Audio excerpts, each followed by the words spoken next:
Our hearts beat to the city streets. We began to feel the fire. Good afternoon guys, welcome back to my channel. আবার একটা চিনি blog নিয়ে আমি তোমাদের সামনে চলে এসেছি।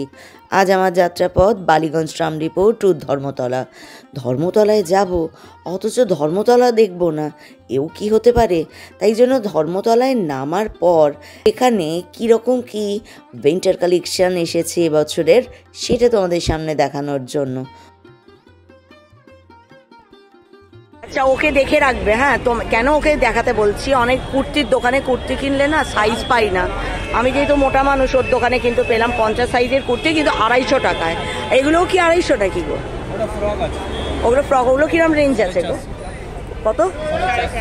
450। কিন্তু কুর্তিগুলো অসম্ভব সুন্দর। আমি লাইট কালার পরি বলে দেখো, এটাও আমার পছন্দ হয়েছিল।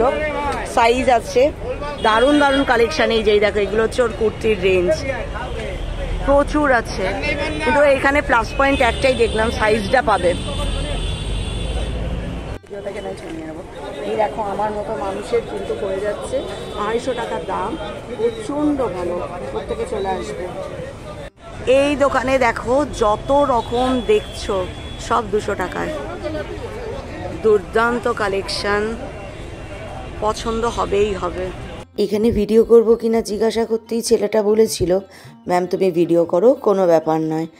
তুমি যে এখন এটা প্রচেষ্টাটা করছো, এটা দেখে আমার ভীষণ ভালো লাগছে। তো আমি বললাম চেষ্টা করছি, জানি না কত দূর কী হবে।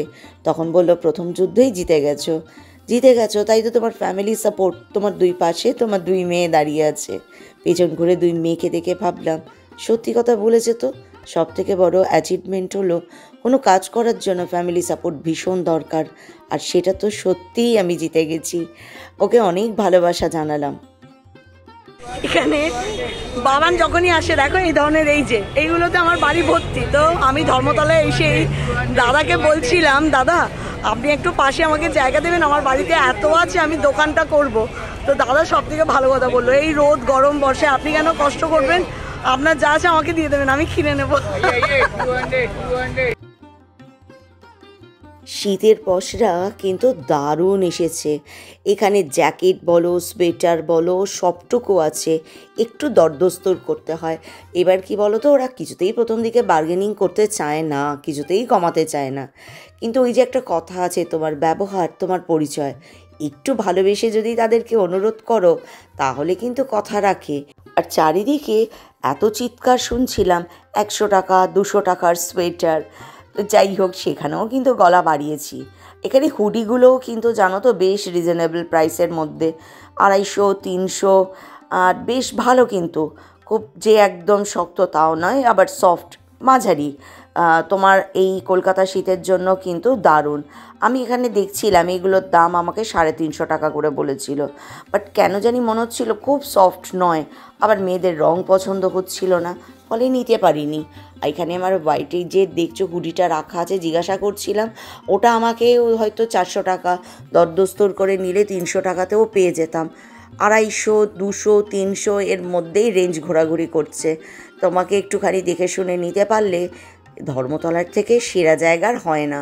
আর উপরে যে এই যে লং কোটগুলো দেখছো, অন্যান্য জায়গায় যেমন 1200, এখানেও কিন্তু 1200 1300 টাকা দাম। ওই যে বললাম, একটু তোমাকে দরদস্তর করে নিতে হবে। এইখানে আমি 2টো সোয়েটার কিনেছি। প্রথমে আমাকে সোয়েটার 2টোর দাম বলা হয়েছিল, মানে একটা পিস বলেছিল 650 টাকা করে। তো আমাকে অন্য সোয়েটারও দেখিয়েছিল 400 টাকায়, কিন্তু উল্টা সোয়েটারটাকে ধরলে না ভীষণ হার্শ, মানে শক্ত মতো লাগছিল। আমি তখন ভাবছিলাম এটা পরে কমফোর্টেবল হবে না মেয়েরা, এটা ভাবনা চিন্তা করছিলাম। যেহেতু সামনে বাবানের বার্থডে, আমার তরফ থেকে একটা কিছু গিফট করব ভাবছিলাম। তো এখানে যখন আমি দেখছিলাম, তো একটা আমাকে তখন বার করে দেখালো। তো বলল, ম্যাম এটা কিন্তু একদম নরম, তো তুমি এই সোয়েটারটা নিতে পারো। তো আমি যখন জিনিসটা হাতে নিলাম, একদম সফট, কিন্তু দাম হচ্ছে 650 টাকা। আমি বললাম, দেখো আমার একটা নীতি আছে, আমি এক মেয়ের জন্মদিনে আর এক মেয়েকেও গিফট দিই, যাতে তাদের মনে না হয় মা একজনকে কম আর একজনকে বেশি ভালোবাসে। তো আমি তো 2টো নেব, 650 টাকা মানে প্রায় 1300 টাকার কাছাকাছি হয়ে যাবে। তুমি যদি একটু কম করো তাহলে আমার লাভ, আর তা না হলে আমাকে চলে যেতে হবে। এই কথা বলা মাত্র সে তখন আমাকে উত্তর দিল যে সব হবে ম্যাম, কিন্তু আমি কিন্তু কম করতে পারবো না। আমি বললাম তাহলে চলে যাই ভাই, তোমার লোকসান করে কখনো তোমাকে জোর করবো না যে আমাকে এটা দিতেই হবে। তো ঠিক আছে, তুমি দিতে না পারলে না পারবে, কোনো ব্যাপার না বলে আমি যখন এগিয়ে যাচ্ছি তখন আমাকে ডেকে বলল, লাস্ট বলো ম্যাম তুমি কততে দেবে। আমি বললাম দুটো নেব, তুমি তো 1300 বলেছো, আর ওইটাই আমি 900 বলছি, 450 টাকা করে। মাথায় হাত দিয়ে ছিটকে বসে পড়ে বলল, 650 টাকা দিয়ে এত সফট এত ভালো একটা সোয়েটার তুমি 450 বলছো ম্যাম। আমি বললাম কি করব বলো, সমস্তটুকু কেনাকাটা করে ফেলেছি, কাছে আর বেশি নেই, বাড়ি ফিরতে হবে তো সেখানে আমি তো এতটা দাম দিয়ে নিতে পারবো না, আর তোমাকেও জোর করছি না যে তুমি আমাকে দাও। কিন্তু যাই হোক, ভাই ডাকা বলো বা ব্যবহার বলো, মানুষ তো নিজের এতেও খানিকটা বড় হয়, ভিতরে সকলের মধ্যেই একটা খুব সুন্দর মন থাকে। কারণ আমার সেই ভাই এই দিদির কথা ফেলতে না পেরে 900 টাকায় দুটো সোয়েটার দিয়েছে। এরপর যেতে যেতে চোখে একটা জিনিস পড়লো। আমার একটা জিনিস ভীষণ শখ জানো, স্ট্রেট একদম পনি বিক্রি হচ্ছে, যেটা আমরা চুলের মধ্যে পনি করি না সেরকম স্ট্রেট একদম। তো যেহেতু আমার চুলটা ভীষণ রকম ওয়েভি, তো তো আমার চুলে কিছুতেই তো স্ট্রেট হবে না। আর আমি অরাতে গিয়ে জাভেদ ভাইকে বহুবার অনুরোধ করেছি চুলটা একটু স্ট্রেট করে দেবে, আর জাভেদ ভাইও কিছুতে করে দেবে না। মানুষের কাছে কখনো কখনো দেখেছি কিছু মানুষ শুধু পয়সার জন্য কাজ করে না, মানবিকতার খাতিরেও করে। আমাকে বলবে, ম্যাম তোমার চুলটা এত বেবি পেছন থেকে, তোমাকে ঠিক ঠাকুর ঠাকুর লাগে, আর এত লম্বা চুল, তুমি স্ট্রেট করলেই চুলটা সরু হয়ে যাবে। কিন্তু সে বেচারা বোঝে না যে আমারও ইচ্ছা করে। তাই ধর্মতলায় এসে না আমি একটা জিনিস কিনেছি, পরে তোমাদের সাথে শেয়ার করব। তো যাই হোক, সেটা কেনার পর আমাদের তিনজনের তো কি প্রচণ্ড হাসি, তিনজনে হেসে মরেছি। ওটা কেনার পর বাড়িতে 1-2বার ট্রাইও করেছি, একদিন সেটাকে সুন্দর করে পরে তোমাদের সাথে অতি অবশ্যই শেয়ার করব সেটা নিয়ে। তো যাই হোক, এরপর আমরা তিনজনে একদম বেখেয়ালি মনে ঘুরছিলাম, কারণ তারপর একটা এমন জিনিস হয়েছে যেটা আমার লাইফে একদম পুরো মেমোরেবল হয়ে থেকে গেছে। এই নিউ মার্কেট চত্বরে আসলে এত রকমের সাজসজ্জা পাবে যে মাথা ঠিক রাখা ভীষণ মুশকিল, কোনটা নেবে আর কোনটা নেবে না এটা চিন্তা করতেই একদিন লেগে যাবে।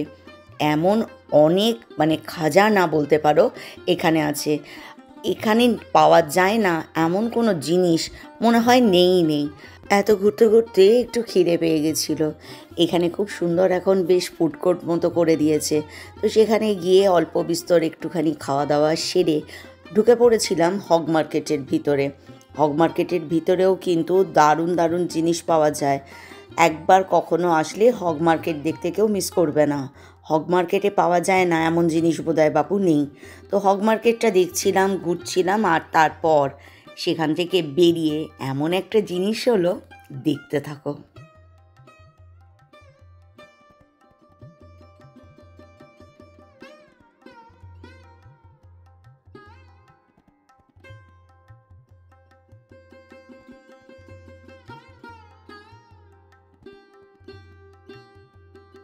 নিউ মার্কেট কিন্তু সাজতে শুরু করে দিয়েছে ক্রিসমাসের জন্য। তাদের সেখানে গিফটের সম্ভারও যেমন এসে গেছে, ক্রিসমাস ট্রিকে সাজানোর জন্য সমস্ত রকম পসরা নিয়ে ঠিক হগ মার্কেটের সামনের এই যে ওপেন যে চত্বরটা আছে এইখানে কিন্তু সমস্ত দেখো বসে পড়েছে। আমিও সেটা দেখার চেষ্টা করছিলাম, যদিও বাড়িতে সব কিছু আছে, তাই জন্য মেয়েদেরকে দেখাচ্ছিলাম আর বলছিলাম সবগুলোই তো আছে, নতুন তো তোর কিছু কেনার আর নেই। তো যাই হোক, এখানটা পুরো ঘুরে ঘুরে দেখছিলাম। তো এইগুলো দেখতে দেখতে হঠাৎ আমরা যখন ওখান দিয়ে যাচ্ছি, একজন আমার কাছে এসে প্রশ্ন করলো, আমি কি আপনাকে দুটো কথা জিজ্ঞাসা করতে পারি? আচমকায় এমন প্রশ্নে ঘাটটা ঘুরিয়ে আমাকে উনি বললেন, আপনি কি বাঙালি? আমি বললাম অবশ্যই। তারপর তিনি বললেন, স্টার জলসা দেখেন নাকি? আমি বললাম খুব কম, সিরিয়াল দেখা পুরো বন্ধ করে দিয়েছি। আমার তার সাথে তখন কথোপকথন শুরু হয়ে গেল।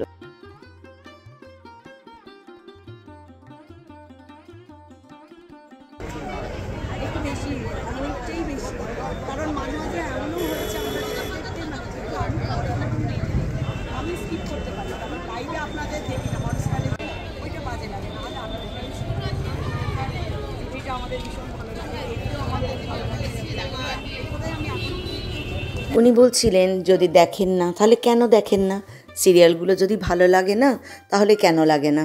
বললাম বাংলা সিরিয়াল মানে বাঙালি কালচারের একটা রিপ্রেজেন্ট করা হয়। তো সেখানে একই বাড়িতে একটি ছেলে, দুটো বউ, কখনো একটি বউয়ের দুটো স্বামী, এত ক্রূর শাশুড়ি ঠাকুমা, এত কিছু। জীবনে তো জটিলতার অভাব নেই, একটু টাইম ফ্রি করে মানুষ সিরিয়ালগুলো দেখতে বসে। আপনারা সেখানেও যদি এত ক্রূরতা এনে দেন, তাহলে তো আর চলার কোনো পথ নেই।